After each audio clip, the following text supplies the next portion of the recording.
اعوذ باللہ من الشیطان الرجیم بسم اللہ الرحمن الرحیم سبحان اللہ بحمدہ سبحان اللہ العظیم حسبنا اللہ ونعم الوکیل۔ پروفیسر ڈاکٹر خواجہ فیاض آج دوبارہ آپ کے سامنے اس بات کے سلسلے میں ایک اور سوال ہمیں آیا ہے کہ ناک کا ٹمپریچر اندرونی درجہ حرارت کیسے کم ہوتا ہے اور وہ کم ہو کر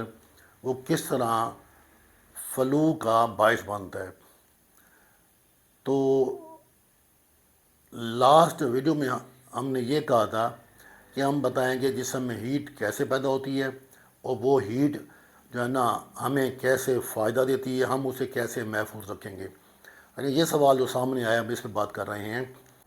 ہیٹ کے سلسلے میں ایک بات سمجھنا ضروری ہے، ہمارے جلد کے اوپر، ہمارے ناک میں، ہمارے کان کے اندر جو ہماری بیرونی راستہ ہے کان کا، اور جہاں جہاں ہوا لگتی ہے اس جگہ پہ ہمارے خون کی جو باریک نالیاں ہیں، ان میں جتنا زیادہ خون دوڑے گا یا ان کا سائز کھل جائے گا نالیوں کا، اتنا خون زیادہ دوڑے گا، اور جتنا ہی خون وہاں اپنا زیادہ چلے گا تو اس جگہ پہ جسم میں ہیٹ پیدا ہوگی۔ جیسا کہ آپ بھاگتے ہیں، دوڑتے ہیں، کھیلتے ہیں، غصہ کرتے ہیں، تو ان سب کنڈیشن میں جسم میں تمام جو خون کی نالیاں ہیں، خاص کر جو دل کے اوپر ہیں، ان کے اندر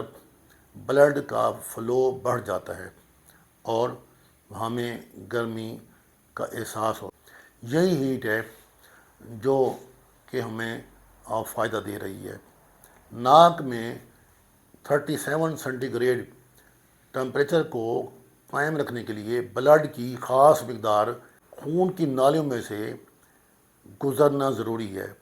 خون کی وہ نالیاں جو ناک کے اندر اس کی بیرونی تہہ پر ہیں، نیزل میوکوزا کہتے ہیں، تو وہاں پر جو باریک نالیاں ہیں وہاں پہ ایک خاص مقدار میں خون جاری رہنا چاہیے۔ اب اگر اسی مقدار میں خون جاری رہے وہاں پر، اور سردیوں میں اس خون کی مقدار کو جو وہ وہاں پہ ہیٹ دے رہا ہے، اگر اس کو جاری رکھا جائے تو ہمارے اندر کی ہیٹ جو ہے وہ ناک کے راستے وہ سرد موسم میں وہ ضائع ہوتی رہے گی۔ قدرت نے نظام بنا ہوا ہے کہ جیسے جوں سردی بڑھتی ہے، ہمارے جسم میں جو جلد اور ناک کے اور یہ راستے ہیں، یہاں پر خون کی نالیوں کا جو کیلیبر ہے، ان کا جو سائز ہے وہ چھوٹا ہو جاتا ہے اور چھوٹا ہو جاتا ہے، اور یہاں تک کہ بہت نیرو ہو جاتا ہے، بلڈ فلو وہاں کم ہو جاتا ہے، اور جو ہیٹ ہے وہ جسم کی ضائع نہیں ہوتی، نہ جلد سے نہ ناک سے،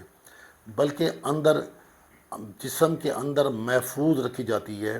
تاکہ اندرونی ٹمپریچر مینٹین رہے۔ اب جیسے ہی ناک کا ٹمپریچر 37 سے کم ہو کے 32 پہ آیا تو یقیناً کیوں ایسا ہوا کہ ناک میں خون کی نالیاں نیرو ہوتی گئیں، باہر سے ٹھنڈی ہوا زیادہ تھی،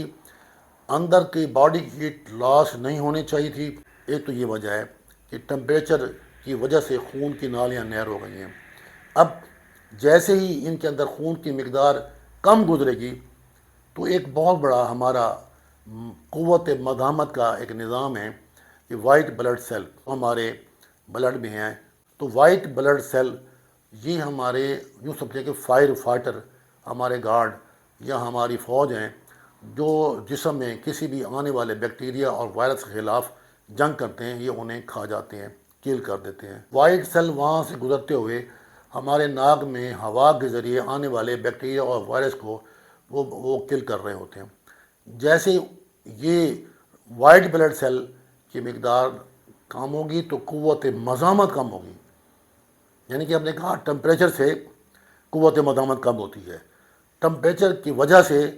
ناک میں جو خون کی نالیاں ہیں وہ سکڑ جاتی ہیں، جب وہ سکڑیں گی خون کی مقدار کم ہو جائے گی، خون کی مقدار کم ہوگی تو وہاں پہ وائٹ سیل کی مقدار کم ہو جائے گی۔ اب اصل میں یہ وائٹ سیل تھے جو ہر وقت ہر لمحے ہمارے ناک میں آنے والے جراثیم اور وائرس کو وہ کل کر رہے تھے۔ تو یہ وجہ ہے کہ ٹمپریچر کم ہونے سے ناک کے اندر کہ یہ وائرس کیوں اٹیک کرتا ہے، کیونکہ وائرس سے بچاؤ والے سیل وہاں کم ہو جاتے ہیں۔ تو انشاءاللہ بہت جلد ہم آپ کی خدمت میں حاضر ہوں گے اور یہ بات کریں گے کہ جسم میں ہیٹ کیسے پروڈیوس ہوتی ہے۔ اپنا اور دوستوں کا خیال رکھیں۔ السلام علیکم۔